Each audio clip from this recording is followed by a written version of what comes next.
Assalamualaikum warahmatullahi wabarakatuh. Apa kabar Cik Ngadong Halo Bengkulu? Macam biasa, saya tetap setia Kamis malam itu ada yang mendampingi. Nah, salah satu itu ada dari tim kreatif kita, yaitu dari siapa nama? Sona Sela Nabila. Dipanggil? Sona. Dipanggil Sona. Nah, Sona itu salah satu tim kreatif dari Halo Bengkulu sendiri.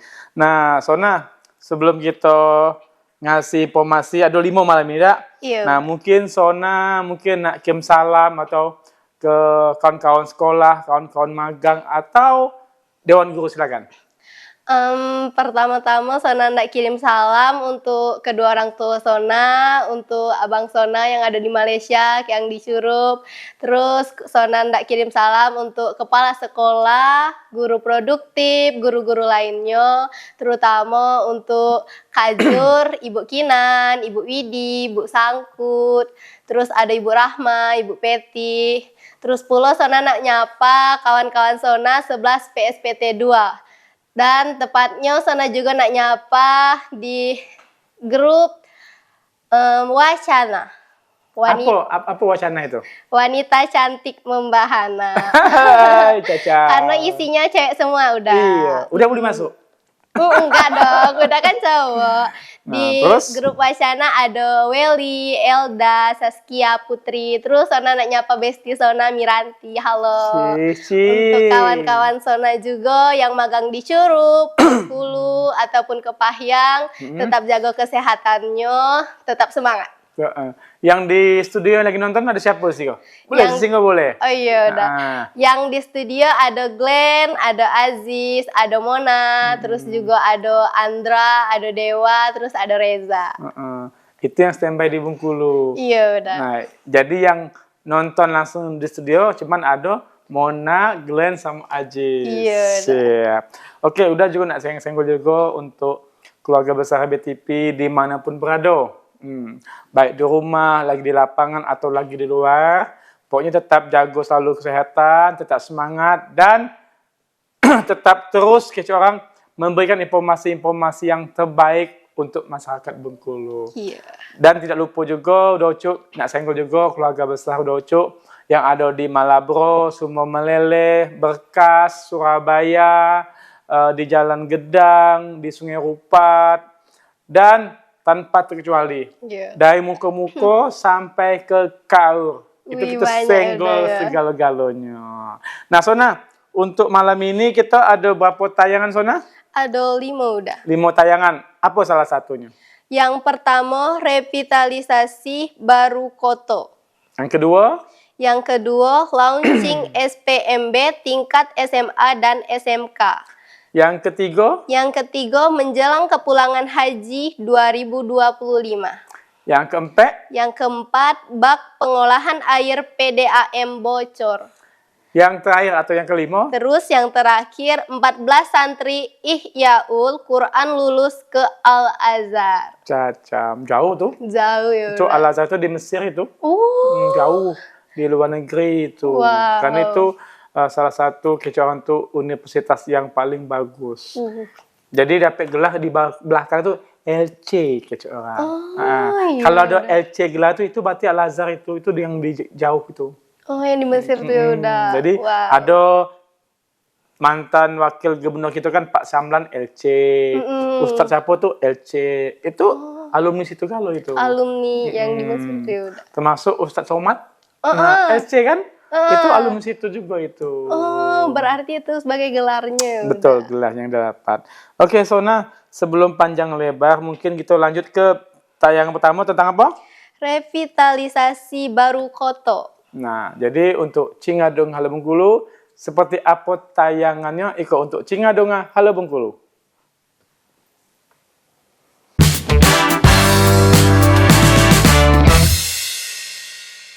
Bang Dedi, tolong spill dikit dong, pembangunan pasar baru Koto.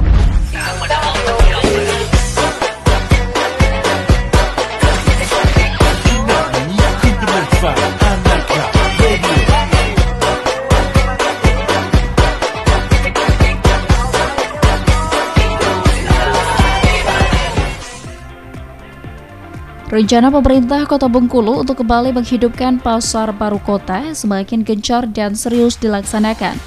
Saat ini Pemkot telah menganggarkan dana sebesar 7,6 miliar rupiah untuk merealisasikan rencana tersebut. Wali Kota akan menjadikan kawasan Kota Lama Kampung menjadi tempat yang ramai. Dikatakan Wali Kota Bengkulu Dedi Wahyudi, pengerjaan atas rencana tersebut akan segera dimulai pada Juli mendatang dan ditargetkan rampung pada November 2025. Wali Kota mengatakan, nantinya Pasar Baru Kota 2 yang berada di bagian bawah akan menjual berbagai macam sembako kebutuhan masyarakat. Sementara bagian atas Pasar Baru Kota 2 akan dijadikan pusat kuliner dan pakaian. Wali Kota Dedi mengharapkan seluruh pihak dapat mendukung program pemerintah ini guna menghidupkan kembali pusat ekonomi Kota Bengkulu seperti dahulu kala. Ferdi Dwiansyah, RBTV melaporkan.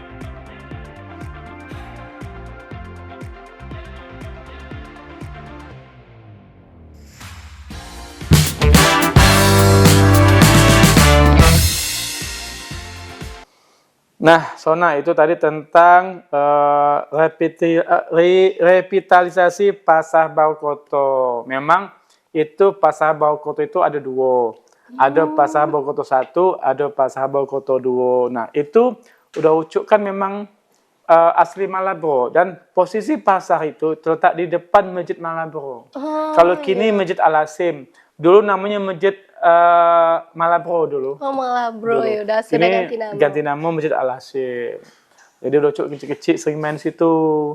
Jadi penghubung jembatan Pasar Baru Kota 1 ke 2 itu ada jembatan di Masjid Muhammadiyah, itu dibikin jembatan penyeberangan. Jadi tembus dua pasar itu. Kini lah tidak ada lagi jembatannya. Karena itu kan terbuat dari kayu. Jadi itu sudah hancur.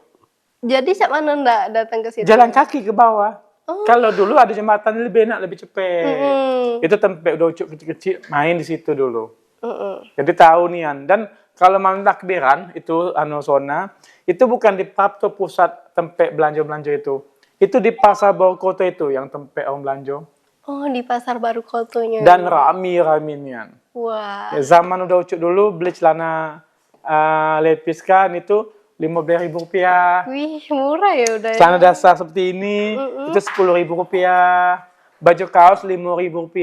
Itu zaman udah Ucuk dulu. Oh iya udah. Jadi pokoknya sebelum orang sholat itu kan, sholat Id itu jadi udah Ucuk itu dari malam tuh siap baju dipisahkan, sepatu dipisahkan atau sendal dipisahkan. Karena dulu kalau zaman udah Ucuk masih masih SD, itu terkenal dengan baju-baju Popeye. Baju kaos Popeye kami itu. Oh, baju kaos ya Iya. udah. Masuk tahun 2000 itu baju milenium namanya.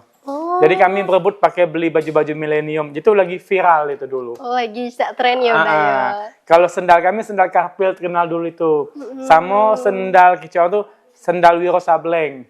Sendal Wiro Iya, yang betali itu. Itu dari dulu sudah musim itu. Tapi yang terkenal sendal yang gunung-gunung itu kami pakai, hobi kami. Itu seperti itu.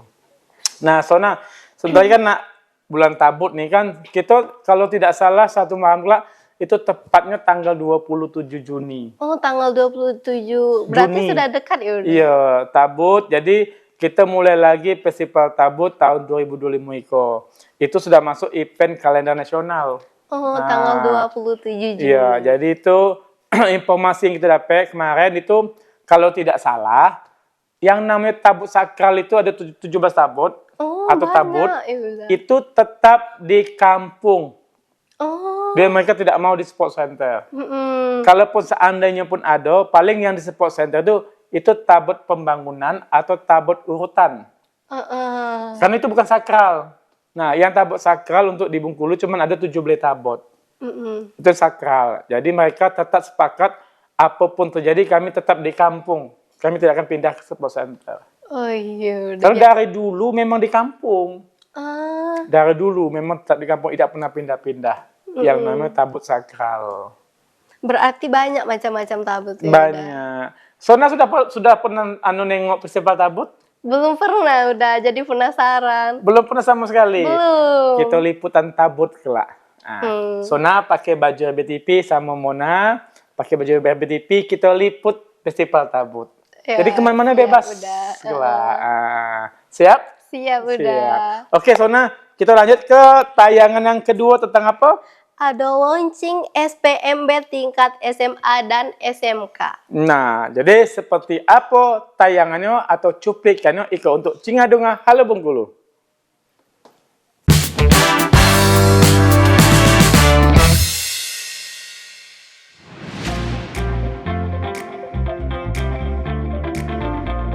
Dinas Pendidikan dan Kebudayaan Provinsi Bengkulu Rabu pagi melaunching sistem penerimaan murid baru atau SPMB tahun pelajaran 2025-2026.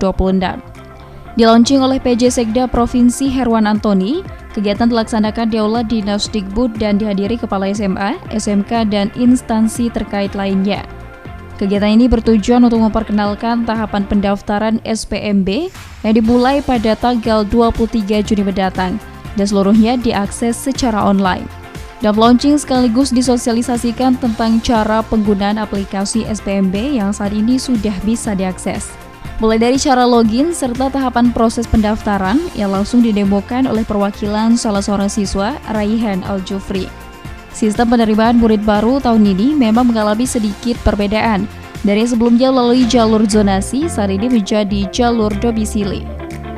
Selain itu, SPMB 2025 ini juga mencakup berbagai jalur penerimaan, yaitu jalur prestasi akademik maupun non-akademik, afirmasi, dan jalur mutasi dibuktikan dengan surat keterangan.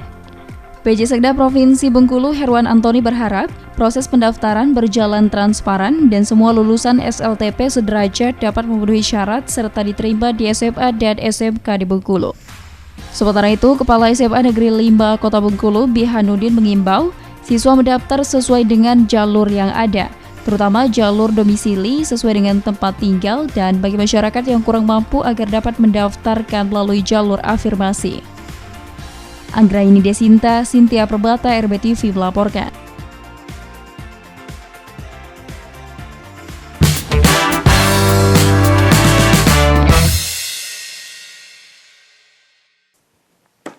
Nah, itulah tadi Sona tentang apa? Tentang launching SPMB tingkat SMA dan SMK.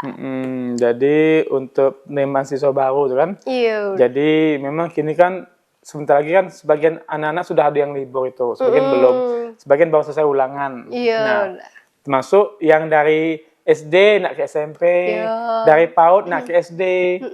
Jadi itu banyak nih, ada kecil orang jalur prestasi, ada kecil orang jalur lingkungan, ya kan. Bisa. Pokoknya banyak lah, ada 4 atau 3 jalur itu. Iya. Nah, jadi dan termasuk tahun ini anak udah yang bungsu itu dari PAUD masuk ke SD.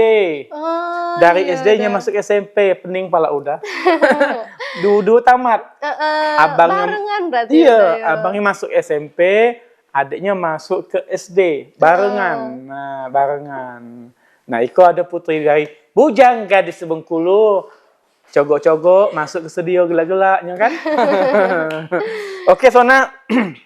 Tadi sudah tayangan tentang launching SPMB tingkat SMA dan SMK se-Provinsi Bengkulu. Iya. Terus kita ada tentang yang ketiga kelak. Menjelang kepulangan haji 2025. Karena untuk Bengkulu itu kita embarkasi itu Padang. Oh, Karena di Padang udah. Bengkulu belum ada embarkasi Bengkulu sendiri. Jadi untuk di Bengkulu itu langsung ke Padang embarkasinya.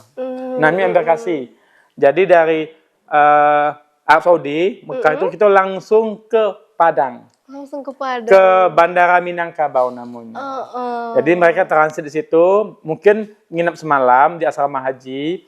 Kalau mereka lanjut ke Bengkulu, itu istirahat lagi di asrama haji Bengkulu. Oh iya udah iya. Jadi untuk pengunjung atau keluarga yang menjenguk atau nak jemput dilarang masuk. Oh tidak boleh. Tidak udah. boleh, karena itu dibatasi. Jadi gerbang ditutup di asrama haji. Kalaupun masuk mungkin ada hal-hal tertentu mungkin. Tidak sembarang bisa masuk asrama haji. Oh berarti Dijaga cuma jemaah ketat. haji aja Iya. udah iya. Dan kita doakan mudah-mudahan untuk seluruh jemaah haji dari Provinsi Bengkulu dalam keadaan selamat, sehat, dan tidak ada kendala apapun. Amin. Jadi nyepai selamat, pai sehat, balik selamat dan sehat juga. sehat. dan bisa berkumpul lagi dengan keluarga. Iya. Contoh ada yang dari Kabupaten Seluma, ada dari Kabupaten Bengkulu Tengah, atau dari Payang, itu mereka diantar bus masing-masing. Dikawal mobil patwal, diantar ke asrama haji masing-masing. Punya kita doakan mudah-mudahan untuk segala jemaah haji, mudah-mudahan selamat sampai di Bengkulu. Amin, semoga lancar ya udah yo. Oke. Lanjut ke tayangan apa tadi? Tayangan yang keempat Yang lagi. 3 kan? Yang 3 gitu kan gini? Oh iya, Yang belum 3. ditayangkan. Belum tadi. ditayangkan. Belum udah. Jadi untuk Cingadong Halu Bengkulu, seperti apa tayang tentang? Menjelang kepulangan haji 2025. Nah, daripada penasaran kan? Penasaran dong. Iko, cuplikan untuk Cingadong Halu Bengkulu.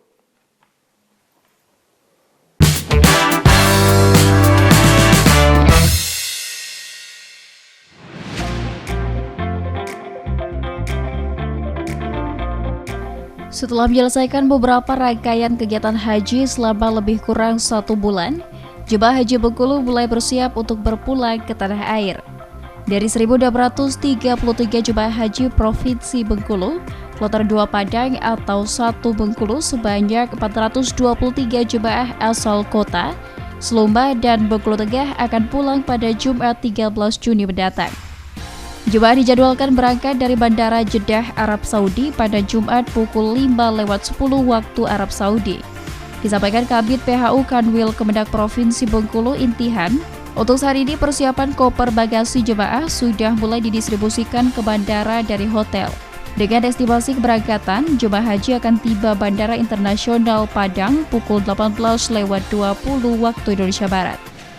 Sementara itu, untuk keberangkatan ke Provinsi Bengkulu dari BIM Padang pukul 23:20 waktu Indonesia Barat, dan jemaah haji akan tiba di Bandara Fatmawati Bengkulu pukul 00:20 waktu Indonesia Barat dengan menggunakan 2 penerbangan. Selain itu, sebagian jemaah haji Provinsi Bengkulu saat ini masih menyelesaikan rangkaian tawaf ibadah dan sa'i sebelum kembali ke hotel dan meninggalkan Arab Saudi.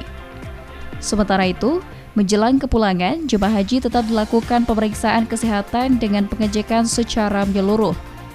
Saat ini terdapat 1 jemaah dari Kabupaten Bengkulu Utara atas nama Daswardi 58 tahun. Akibat gangguan pernapasan dirujuk ke rumah sakit Arab Saudi dan kondisinya kini sudah mulai pulih. Dian Maya Erika, RBTV melaporkan.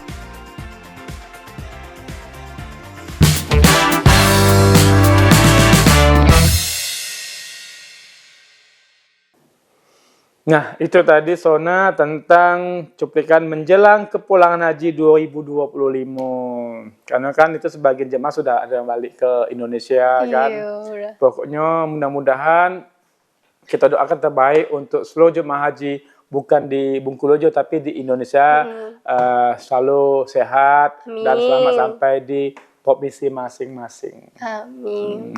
Sona lanjut, ada tentang apa lagi tuh? Ada acara yang keempat, bak pengolahan air PDAM bocor. Pantas Oma Docuk mati. Oh iya. Itu diumumkan matinya sampai tanggal 27 Juni. Wih, lama ya udah. Yo. Jadi Docuk tuh maling-malingan sama keran air tuh. Kadangnya hidup, kadangnya mati. Jadi kalau Docuk lagi di rumah, keran udah Docuk hidupan. Biar hidup. Ya, maksudnya Nampung biar air. ketahuan. Kalau lagi hidupnya nampung.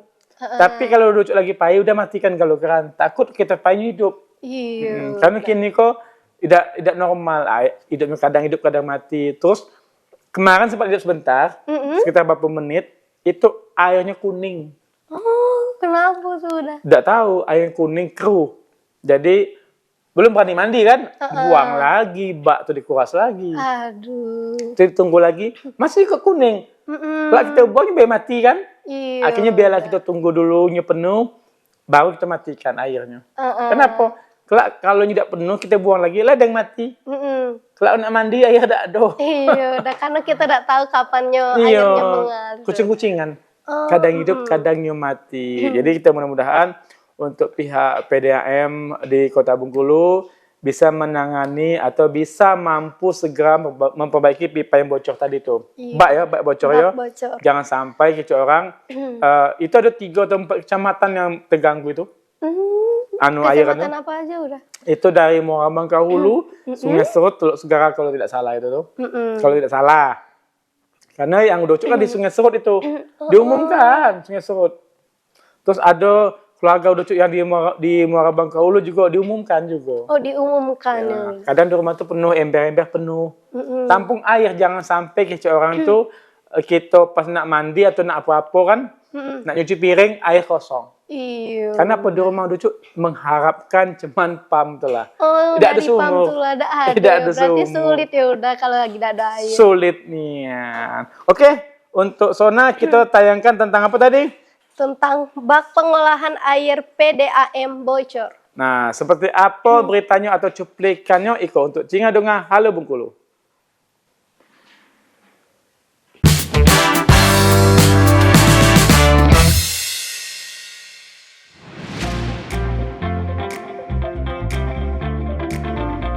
Berkenaan dengan banyaknya keluhan warga Kota Bengkulu, terutama yang berada di Kecamatan Muara Bangkahulu, Sungai Serut, Teluk Segara, dan sekitarnya, perihal mengecilnya aliran air hingga mati dari PDAM Tirta Hidayah Kota Bengkulu.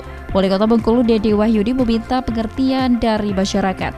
Hal ini karena manajemen Perumda Tirta Hidayah tengah berusaha memperbaiki kebocoran yang ada di bak olahan IPA 2 Surabaya. Mengingat peralatan yang ada sudah berusia tua sehingga memerlukan perawatan dan perbaikan yang serius. Dedi pun meminta maaf atas ketidaknyamanan yang ditimbulkan dari perbaikan ini. Tak hanya itu, guna memastikan setiap warga Kota Bengkulu terutama yang berlangganan PDAM tetap memiliki air untuk kebutuhan sehari-hari, dirinya telah menginstruksikan pihak PDAM untuk mensuplai air ke wilayah-wilayah tersebut. Diketahui sejak 8 Juni lalu, pihak PDAM Tirta Hidayah telah memulai perbaikan bak olahan Lapen Kencana IPA 2 Surabaya yang ditargetkan selesai pada 28 Juni mendatang. Ferdi Dwiansyah, RBTV melaporkan.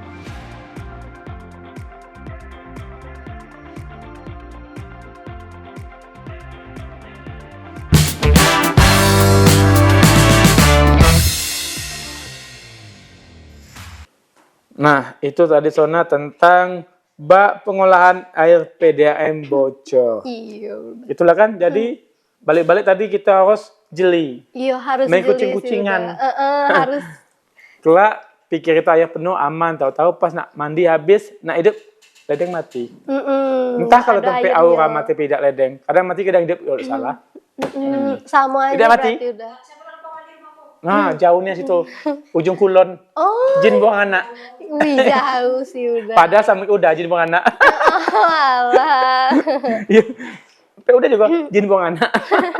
Tapi walaupun jauh kita tenang. Tenang. Air aman Iya, ya udah. jauh dari hiruk pikuk kendaraan. Kadang kalau tinggal di pinggir jalan, Iya udah, motor kan mengganggu berisik. yang ngebut-ngebut. Apalagi kalau motor krek kita telingo. Tidak bisa tidur gitu.